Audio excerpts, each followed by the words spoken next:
السلام علیکم ورحمۃ اللہ وبرکاتہ۔ ناظرین، استقبال ہے آپ کا ہمارے چینل الاخبار میڈیا پر۔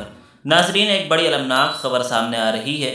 خبر یہ ہے کہ ملت اسلامیہ کے عظیم رہنما، اکابرین کی وراثت علمی کے امین، دین و شریعت کے سچے پاسبان، لاکھوں دلوں پر راج کرنے والے عظیم شخصیت، بانی و محتمم جامعہ اشاعت العلوم عقل کنواں خادم القرآن حضرت اقدس مولانا غلام محمد وستانوی صاحب مدظل العالی کو کل ایک بار پھر ممبئی کے سیفی ہسپتال میں داخل کرایا گیا۔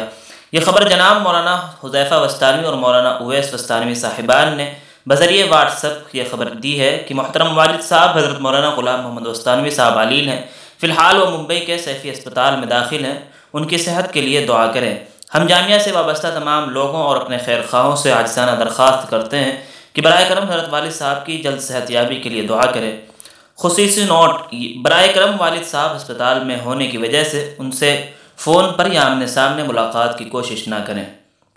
ناظرین، آپ سبھی حضرات سے مؤدبانہ درخواست ہے کہ حضرت دامت برکاتہم کے لیے خصوصی دعائے صحت فرمائیں۔ دعائیہ کلمات کمنٹ باکس میں بھی ضرور لکھیں، ویڈیو کو لائک کر دیں اور زیادہ سے زیادہ شیئر کریں۔ اس طرح کی اور بھی ملی اور ملکی خبریں حاصل کرنے، خصوصاً مدارس اور علماء کے متعلق ہر خبر سے باخبر رہنے کے لیے ہمارے چینل الاخبار میڈیا کو سبسکرائب کر کے بیل آئیکن ضرور دبا دیں۔ شکریہ، والسلام علیکم ورحمۃ اللہ وبرکاتہ۔